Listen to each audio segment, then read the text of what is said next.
Good morning, good afternoon, good evening, and good following morning to everybody. Today is July 16th.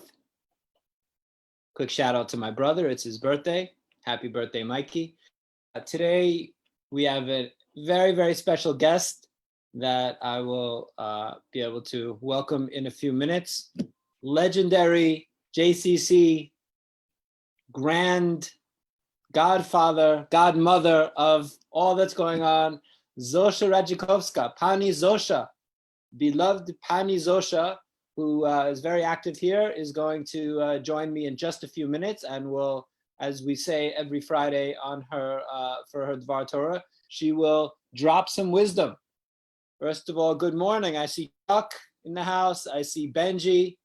Benji, our Israeli comedian Ole Hadash, Kathy Bates of the AMA, and Jeffrey. Jeffrey up early. Good morning, Jeffrey Rolat.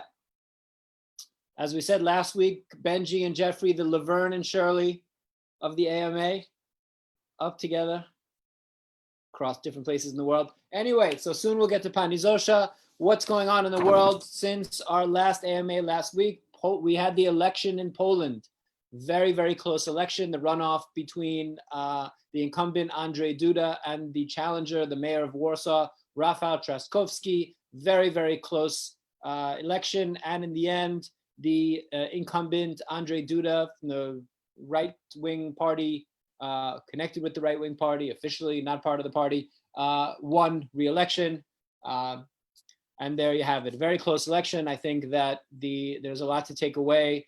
Interesting in terms of the demographics, that certainly younger, more educated people in the cities overwhelmingly went for the challenger, Trzaskowski, and the more rural voters, older voters, less educated voters went for the incumbent. So Poland, very divided, as you have in, I guess, a lot of places, certainly the US these days, that we see a very much of a blue-red situation here. I think what's also interesting is that, not to get too deep into it, but if you look at the electoral map of where Duda won and where Trzaskowski won, it very much looks like the map of the partitions. The part of Poland that was, when Poland was divided in the end of the 18th century until World War I. So for 125 years or so, Poland was divided. And during that time, it was divided there was a Prussian part, a Austrian part, and a Russian part. And if you look at the way the electoral map goes, very much the part that was part of Russia voted for Duda, and the part that was Germany voted for Trzaskowski. So sort of the more Western part, more Western-facing part votes for the more liberal challenger, and the more conservative right-wing incumbent was supported by the part that was part of the country that was sort of Russia. So interesting in that way, that a map that has not been relevant for 100 years old still looks very similar today. So that was the election on Sunday. I think that when I said there's stuff to take away, I think that the idea that an incumbent who has really has had the whole mechanism of the state behind him, in other words, the whole really the public television, we talked a little bit about it before, very much just nonstop hammering out propaganda for the incumbent. The church very, very much in favor of Andrzej Duda and making no secret of it. And and certain populist economic programs, giving money to people on their second child and things like that. So even considering all that, the fact that the incumbent only won by about 2 percentage points is, I think there's a lot of positive to look at for the opposition parties in Poland. They came up with a very good candidate this election, and I think that there's some good stuff to take away. Shout out to my dad. Hi, Dad, watching at home with Sita, who takes care of him. Good morning, Saul. Hi, Anna from Sao Paulo. Sorry, it's cold. It's also It's also cold here in Krakow today. Maddie Boo, our local member, says Galicia supported Duda. Well, Krakow supported Trzaskowski, and this part of the country overall supported where we are. It was more in favor of the Trzaskowska. Jeffrey Rolat asked, am I wearing the t-shirt in respect for Pani Zosia? I'll give you a back up a little. I am. I am wearing a Darth Vader t-shirt. I am a big Darth Vader fan. Have a lot of Darth Vader paraphernalia. Pani Zosia, huge Star Wars fan. So in honor of Pani Zosia, I am wearing my Darth Vader t-shirt. Also a question behind me, what is this? I like to talk about different signs that I buy or otherwise acquire.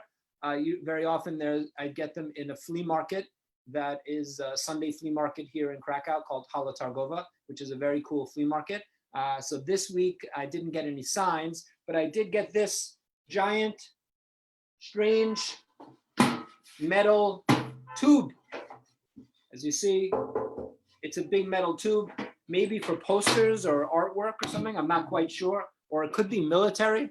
It has a bit of a strange vibe there. So I don't know exactly what's going on with that, but I thought it was cool and I bought it and it's in my office. So if anybody knows exactly what that is, you might want to say. Good morning, Tina. How you doing, Tina? Hi, Marcel. Good morning, Marcel Zielinski. I missed you on Sunday on the ride, Marcel. Hi, Toby. Toby is tuning in from Rhode Island. Toby is our Opan teacher. We have an Opan going strong, virtual, doing it by Zoom. And thank you, Toby, for doing that. Toby does it as a volunteer for the JCC, provides the service for us every year. That's amazing. So thank you, Toby. Hi, Dina from Savannah. Oh, my friends in Savannah. I had such a nice visit in Savannah a few months ago, back when the world still traveled, and spoke at for the campaign kickoff for Savannah. It's a wonderful, wonderful community. And hi, Dina. Say hi to all my friends there in Savannah. I miss you guys. Jeffrey Rollout, is it a garbage can? I don't know. It doesn't seem to be the best shape for a garbage can. I suppose by some definition, Jeffrey, anything could be a garbage can. But I'm not sure that that's probably its original intent. You know, Jeffrey, I don't want to say anything, but they say that to a hammer, the whole world looks like a nail. So for you to say that that looks like a garbage can, I don't know what it says about you, Jeffrey, but that's just where your head is at. So Sunday, not only was it the election, it was, we closed the virtual ride for the living. Fantastic event that we've talked about a lot over here. We had 1,300 participants. We almost reached our fundraising goal, $127,000 out of $150,000. We had a whole studio set up and spoke to different people. I saw Sue Ellen here. Sue Ellen and her family, the Kadai, were all on camera and spoke about their experience during this virtual ride that we were just overwhelmed with the support all over the world. I, on Sunday, actually went to Auschwitz-Birkenau and I rode back by myself, which I wanted to talk to a little bit. Of course, every year I'm used to riding and I ride with all the riders. This year I rode by myself. It took me about 4 hours, maybe almost 4.5 hours, which was a little bit faster than we usually do on the ride. To be honest, it was a little bit boring for me. Not boring, but it was just kind of inconsequential. I'm so used to speaking to people and friends and meeting new friends on the ride that it was strange to be just riding by myself. Raining a little bit. It was sort of, I felt I was in a very much of my own sort of solitary bubble, but I did want to do it, especially for Marcel and for Bernard, friends, the survivors who do it with us every year. Bernard last year was on the tandem with me, and actually Marcel got injured before the ride last year and couldn't make it, but they'll both be back next year. So I really wanted to do it for them especially, but really for everybody who joined us, these 1,300 people that joined us all over the world. I kind of wanted to provide a little bit of closure for the ride by actually, in honor of everybody there who's participated, and of course the survivors and the victims, but really to do it for everybody. So, you know, it was me riding, but it was really me riding with and for everybody who didn't have a chance to ride. Also this weekend I did a podcast. There's I think I spoke about it before, a Krakow podcast that a bunch of friends of mine do called the Krakcast, the English language sort of expat Krakow podcast. They know I'm a pizza guy, so they brought me on to do a podcast about local pizza places, which was fun. We'll post the link once they put it up. We'll put it up as well here at JCC Krakow, and I'll post it. That was fun. So during that week, I tested a lot of pizza and spoke about different Krakow pizza places. There's some really good pizza in Krakow. Actually tonight, I think we're gonna go and get some pizza, but I also thought about it I said that I was going to do, thought about starting a blog about pizza. And then because I'm a middle-aged guy, I thought that's how it worked. And Sebastian, who is my right-hand man, consigliere, and also 20 years younger than me, told me that I should do, instead of a blog, a pizza blog, I could put it on Instagram. So I think that's what I'm going to do. I'm going to start, make some kind of Krakow Instagram pizza blog reviewing thing. I'm sure we'll call it something better than that, but I'm looking forward to doing that, which is pretty much a good excuse for me to eat pizza. Maybe we'll get Kasha to do one based on ice cream. Good. Thank you, Sue Ellen, for the kind words. By the way, Sue Ellen, I've started to write something as per your suggestion, so we'll see where that goes. I started today to put something together, but we can talk about that offline. Sebastian says we should do a TikTok. Yeah, I did. That's like 2 generations removed from me, but thank you. JCC is still open Friday, running well. The seniors are actually in the building a little bit today. That's why Pani Zosia is here. So we have moved it twice a week. The senior club is open. We are keeping them very safe with masks, distance. We're giving them individual packages of things. So we're being very, very careful not to endanger our precious Holocaust survivors here in Krakow. In terms of what I've been watching or reading, sorry that it's always much more about watching than reading. I'm unable to read these days. I've been rewatching Parks and Rec, something that we were very obsessed with here, Parks and Recreation with Amy Poehler.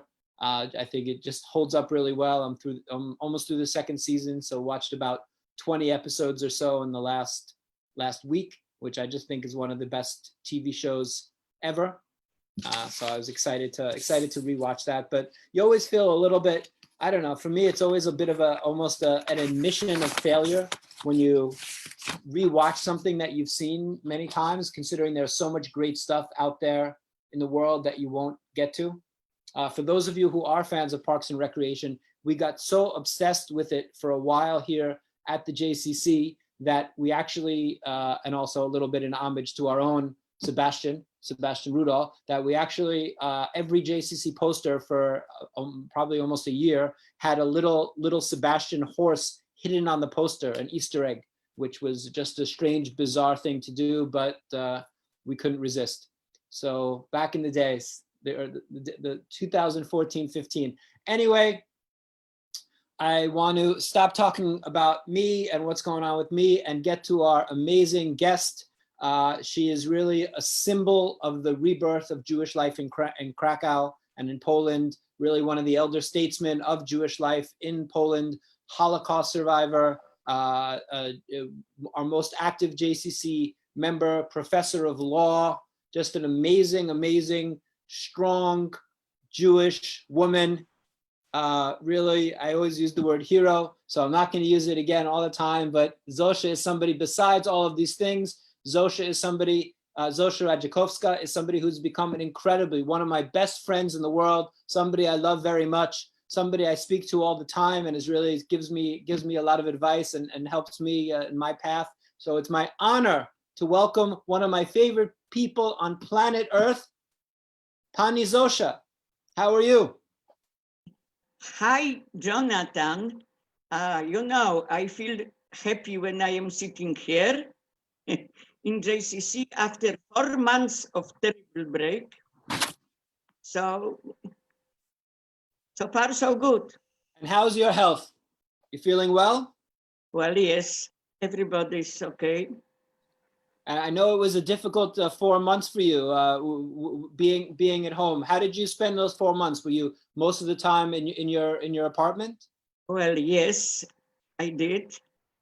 Well, not only, I sometimes, escaped, but mostly in my flat behind the bars, like as I was a criminal behind the bars. Zosia, I know that you're such a Star Wars fan, so I wanted, in honor of you, I'm wearing a Darth Vader t-shirt today. Yes. Speak slowly, please. Okay, I'm sorry. I said, because you're such a Star Wars fan, Today I'm wearing a Darth Vader t-shirt. Well, yes, I see. I see. Vader. Well, Vader is not my hero. My hero is Jedi Master. But today is a little cold, so I have to put on me something, you know. Zosia, I think that you're like our Jedi Master here at the JCC. Oh, thank you so much. You are. Zosia, because this week was the finish of the bicycle ride, and because I rode on Sunday from Auschwitz to the JCC, I thought that maybe we could talk a little bit about a story that you once told me about your father and the bicycle. Okay. Yeah, so would you maybe if I know you like when I tell this story, I'll tell the story and then maybe you'll talk to me a little bit about your reaction and just about the story. Is that okay? Okay, that's okay. Okay, so after the bike, Zosia and I, first of all, it's very important to say that a few years ago, Zosia and I rode together on Ride for the Living on a tandem bicycle. And I have visual proof that we rode together. I hope everybody can see that. It was really something like great event. So Zosia and I rode together. As you see, we rode out of Auschwitz. We rode a little bit together a while, and then that was that, and it was okay. We had very nice time on the bike together. And then what was interesting is what I found out a few days later. We were speaking to a group. I think it was a Hadassah group from the United States, and I said that Zosia and I were just on a bicycle together, and it was amazing for me. And I talked about how it felt that we were in a riding from Auschwitz on the bike with you, and your father was killed in Auschwitz, and this incredible symbolism. And then you looked to me and you said something that I was very shocked by. And what is it that you told me? Well, then I thought that it was suddenly, you see, because I have no idea that you didn't know. I said, oh, it was my first time on the bicycle in my life. Yes, I couldn't believe it. So I'm not such an experienced cyclist. We have some watching, Marcel and others who are much better cyclists. And I said, oh my God, I can't believe that you were on the bicycle with me, riding on a tandem bicycle, which is a little bit of a complicated thing. And you never mentioned to me before that you had never been on a bicycle. And then you explained to me why. Okay. You want me to tell it or you tell it? However, if you'd like to tell it, you tell it. You see, just before the war, my father brought me some little bicycle in very bad shape, but he took it went to mend it, and I got it back quite anew with big, circle and new wheels. Everything new and beautiful red in color, so I remember. And look, I even didn't manage to use it even once because suddenly began the war. And when people came to our compartment and took away our belonging, as we was made to move, so people took belongings one by one, and in the end, somebody took my bicycle like that and went away with it. It was last time. And after that, I never got any chance to have bicycle anymore. So you see, when you call me, Zosia, come with me. If you trust me, come with me on bicycle. We will go together. I say, okay, I try. I trust you. So, people helped me to get on, and I just went with him like several meters, Well, I was afraid that I can fall down, but it was everything okay. And I have no idea that you don't know. And you don't, well, everything ended well. So I was very proud. We did it, Jonathan.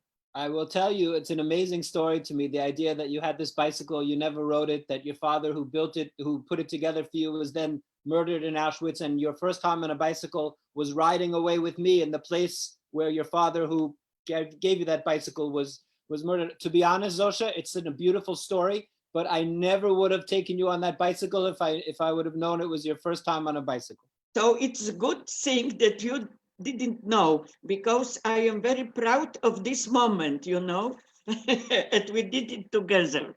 You say in English that ignorance is bliss, right? Sometimes it's better not to know. Sometimes it is.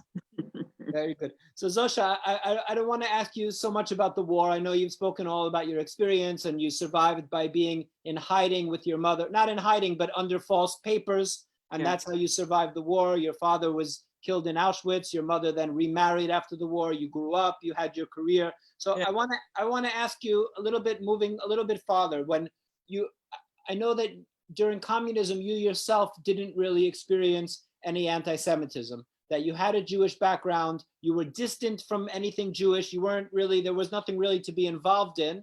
But my question is this, my first question really is, during communism, could you even imagine that, first of all, that communism would end, and also that communism would end and we would be able to have a free Jewish community, that we can have synagogues and we can do what we want and live here openly as Jews? Is that something that you could have even imagined during communism? Well, I couldn't imagine the end of communism, but we, all of us in this time, believed that communism has to fall down, but we didn't imagine it will became just during our life still. So the fall of communism was like the beginning of great expectation now, and everything happened very, very quickly, that suddenly we could have our Jewish association, and people began to, especially journalists, will come from abroad and ask us about our stories. Because before, I didn't tell because nobody asked, you know, nobody asked. So I was sure that I don't remember anything. But when people began to ask, more and more came back to my mind. And Lauder Foundation sent rabbi to Poland just to organize us and to teach us, became Jewish again. So I was so enthusiastic to get into this movement that I began to come to Jewish camps, to Lauder camps, and I learned everything from the beginning, because I never was religious, and I had to learn everything from the very beginning. So I did, you know. Well, I think your enthusiasm, Zosia, hasn't gotten any less over the years. You're still the most enthusiastic learner, and always want to learn, be exposed to new things. So yes, I am always open to meet new things. And you know, you have to remember that I was lucky enough that after the war, we had Hebrew school in Krakow. I attended the Hebrew school, Tarbut school, Zionistic. So this Jewish, you know, spirit, like not religious, but Zionistic, was built in me. It was like in a sleep all these years. And after suddenly, I could have it. I could have my community. I could learn Hebrew again. I could learn Jewish songs again. And I met my first rabbi. And you see, it was something like kind of new life for me. So I really, up to date, I am open to meet and learn new things. You absolutely are, and you're really an inspiration to the rest of us. you talk about new things. I'm going to talk to you about the JCC and your involvement and Israel. I have a bunch of things that I'm going to try to talk to you about. But this idea of never being too old to learn, or never being too old to start new things, I think really makes me think about your bat mitzvah. So 2 years ago, we decided, and of course you never had your bat mitzvah because of just the situation after the war and what it was like, but you decided, why was it important to you? Just to tell everybody, you did a bat mitzvah, you did a double bat mitzvah. We did a sort of a conservative bat mitzvah, you read from the Torah, and then we waited and we did more orthodox style bat mitzvah where you did the havdalah. So why was that important to do a bat mitzvah for you at age 82? Well, you see, in November this year, it will be 3 years already. Right. So for me, was like really something absolutely. Why? Because first I didn't know it is possible, but then I realized that it is possible that in the world, I read that people in my age have it sometimes in United States. And I saw the ceremony of a bat mitzvah of girls here in synagogue temple, and having and party after in JCC. So I very much desire to have the same. And due to you and Rabbi, I got it, you know. It was something, well, I am really not able to express all what it was for me. So again, it was something new beginning in my life again and again. So I never forget this moment. I have a video from it. I often come back and you see, like surviving it again, like it was something great event. Yeah. It was a wonderful day for you and for your family and for all of us, for the whole community. Certain, you know, when I always feel like one of the advantages of being in a small community is that we really get to celebrate together. And your mitzvah was a simcha for all of us. Yes. Well, yes. It was. If I thought that I came from the war only with my mother here, and now I have family of 12 people here, so it was something to be happy about. And a community, it was full synagogue, temple, and we have party after here. So, you know, it was, it was really something.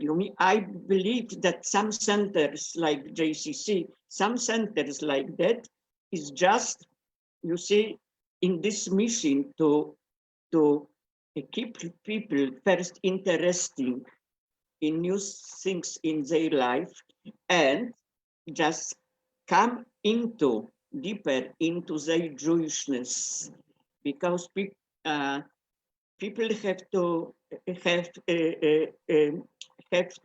have place and surroundings just to live a life of community. So, and we Jews, certainly we need community. We do. I always like to say that a very beautiful idea to me is that, that Abraham, the first Jew, is not the one who received the Torah, right? We received the Torah only when we already had a community, because this idea of community is very strong in the Jewish world. Zosia, you are, I think, no question, the most active member of JCC Krakow. You edit our newspaper, you sing in our choir, you do the Dvar Torah every week, yes. You speak to groups on our behalf, you are in the senior club every single day that it's open.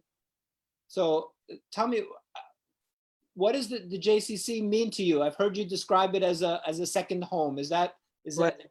I already thought it is second home for me, and I couldn't imagine to have a day without it. So you know what it was for me? Then suddenly you called me, well, we are closed from today. I know, it's very difficult. Especially for nobody more than you. Yes, you know, it was like everything was closed suddenly. No JCC, no concert, no meetings, nothing. No Shabbat dinners, not meeting people, nothing.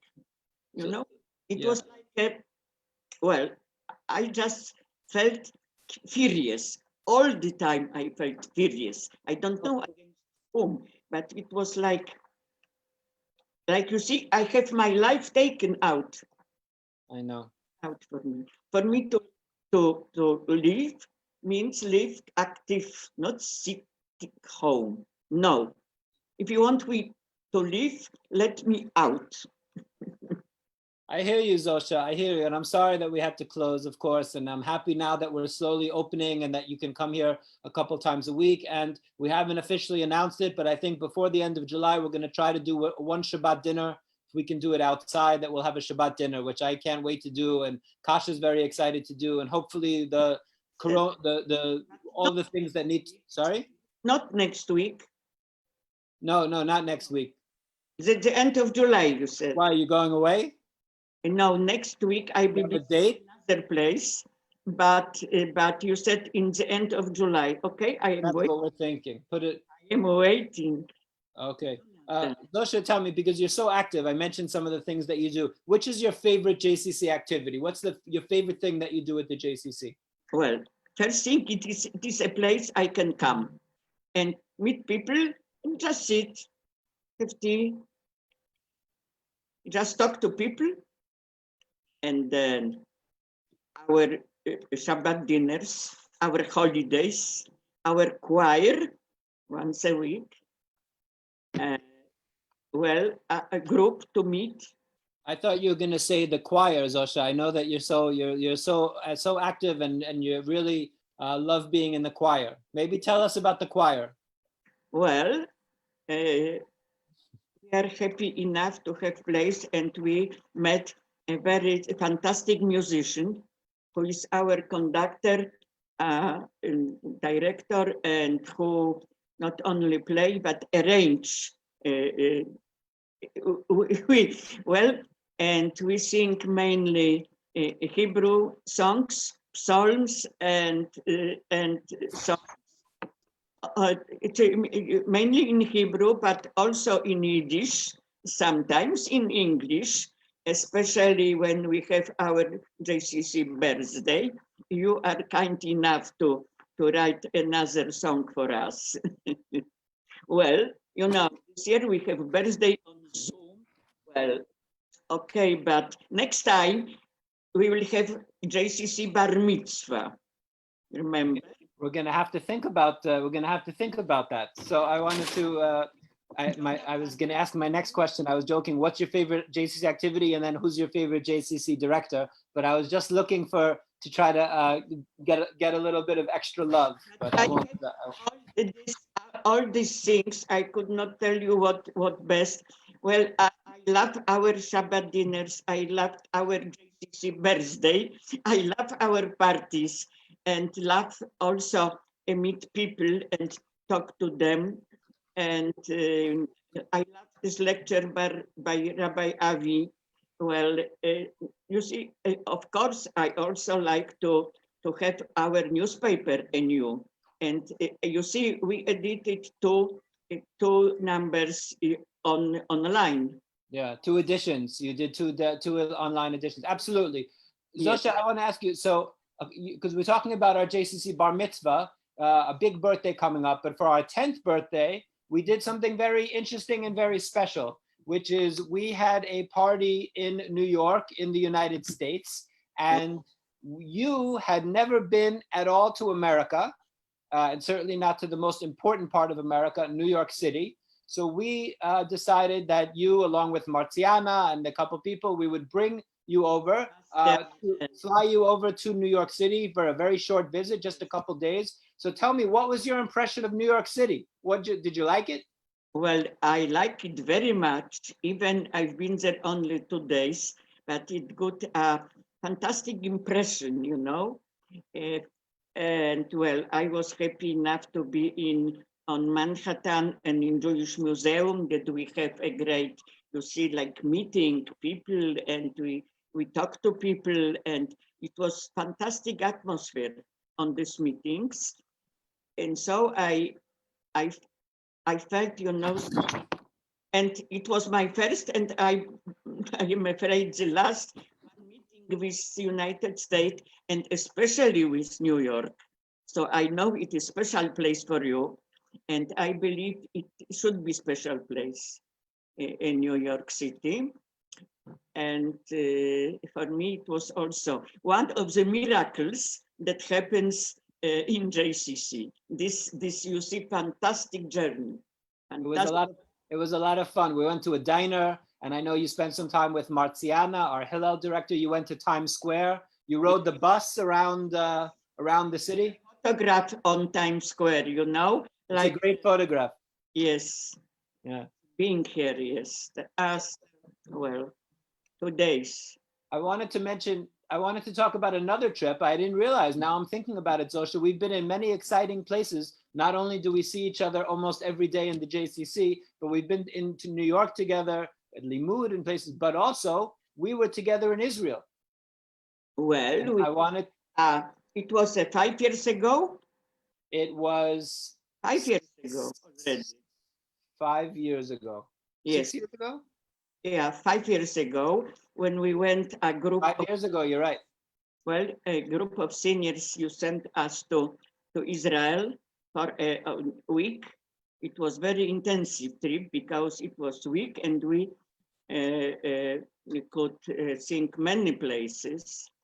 I was then, it was not my first time in Israel, but for example, I've been first time on a Golan Heights. Yeah, we went. How many times have you been to Israel? Already 5 times with this last trip. Well, 5 times. No, the last trip was something very special for me as well. You know, I lived in Israel, of course, for 7 years, 8 years. I'm a citizen, but traveling there with you and with the other survivors was something very, very special. We all mentioned it. It was marvelous. It was to be in Israel together. Yes.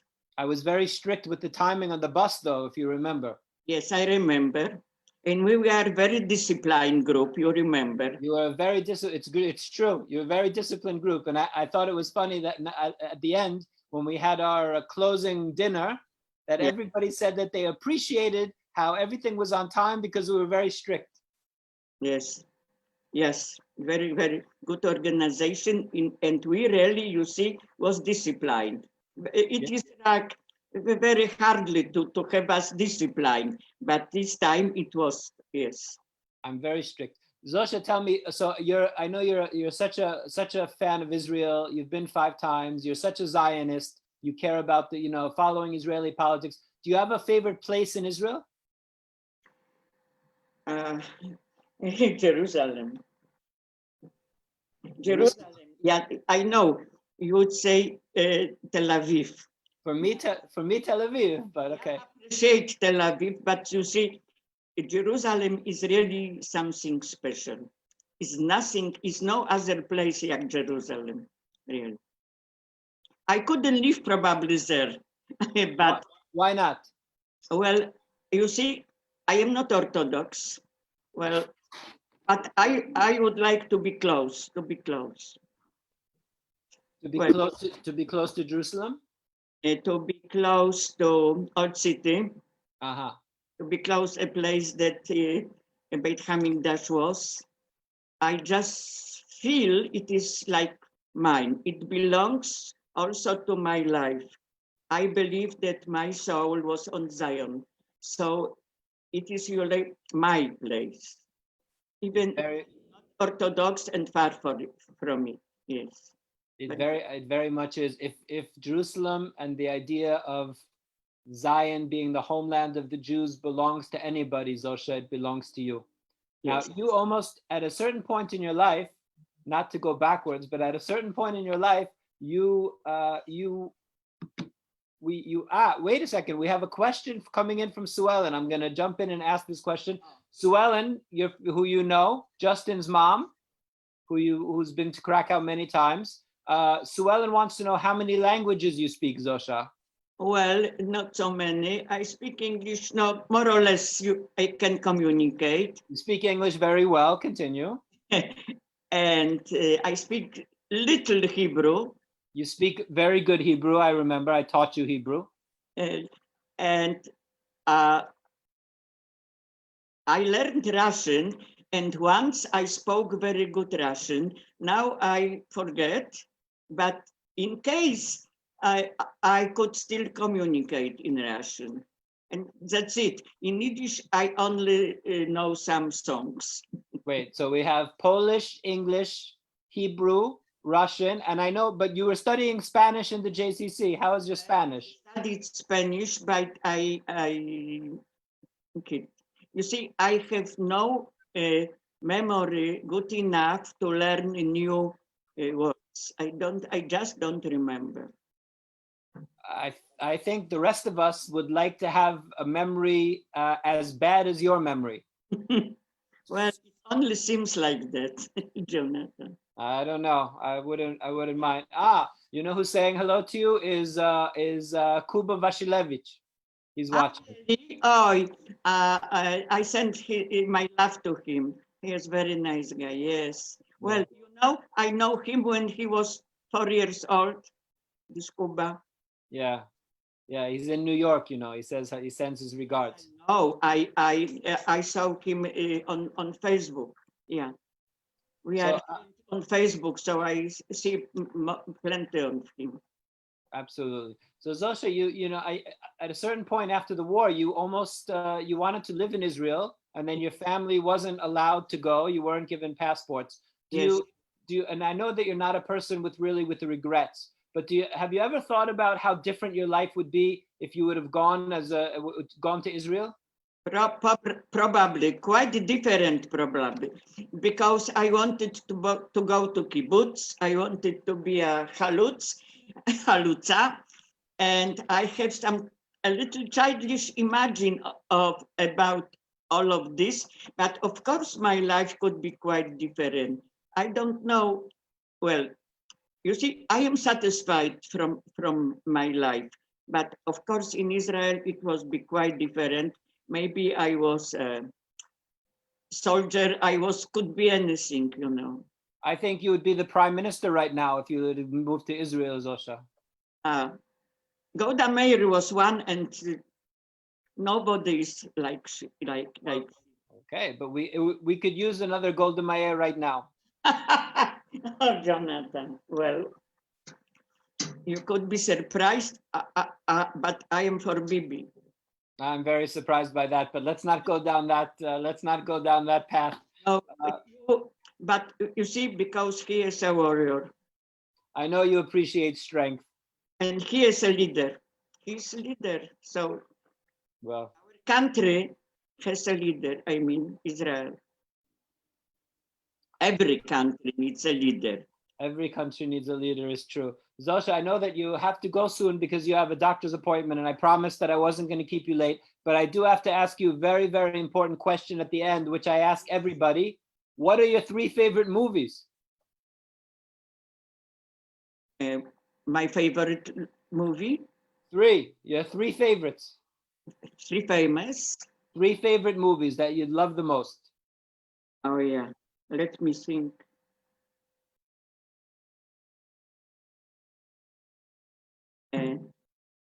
You know, the first movie in my life after the war was a Soviet movie, 6 hours after the war, and I still remember until today. And what?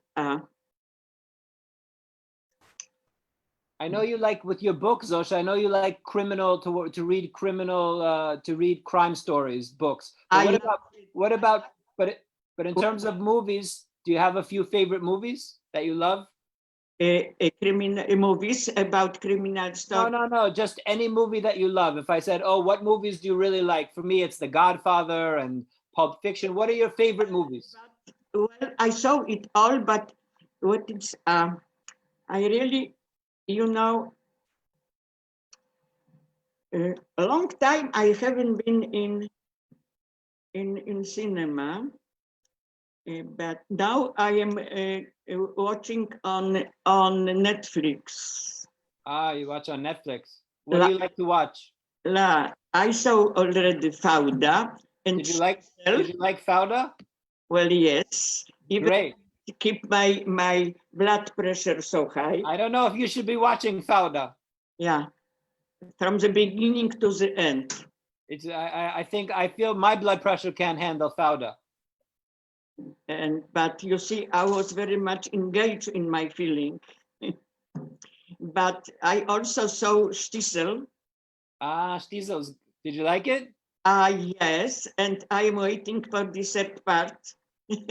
Yeah, they're coming out with a new season soon. But now I am watching the Unorthodox. Uh-huh. It is a thriller, I can tell you. Oh, you're watching, you're enjoying it. Well, but it made me very nervous. Oh. Well, it can't make you as nervous as Fauda. Fauda is some special. Fauda is, unfortunately, I believe about the truth, like it is there. I think there's a lot of truth in it, and not exactly. But Marcel is watching Zosia, who's saying 6 o'clock after the war was the name of that film. Yes. It was my first in my life, and I was so impressed that I remember it until today. Wow. I'm gonna have to check it out. In Poland, it was a very famous film with Zbigniew Cybulski, if you heard the name. Mm-hmm. And it was about the fate of the young people after the war. But I don't remember the title even, and I have him before my eyes. Uh-huh. What was the film about? Don't remember. Zosia, I know that you have a taxi waiting for you in 3 minutes, so I'm gonna let you start to let you start to get ready. And I just want to say, first of all, how wonderful it is seeing you in the building. It makes my heart rise out of my chest to see you and the other seniors and survivors in the building where you should be in your second home. And to be able to speak to you like this is makes me incredibly happy. And I can't thank you enough for being my very special guest and for being my very special friend. Jonathan, thank you so much. And I hope this building never, ever could be closed again. Amen. Amen. Promise? Thank you, Zosia. Thank you so much. Thank you, everyone. See you next week. See you next Tuesday, yeah? See everyone here next Thursday, but see you next Tuesday. Thank you very much indeed. Bye. Thank you. Bye. I have to go. Bye.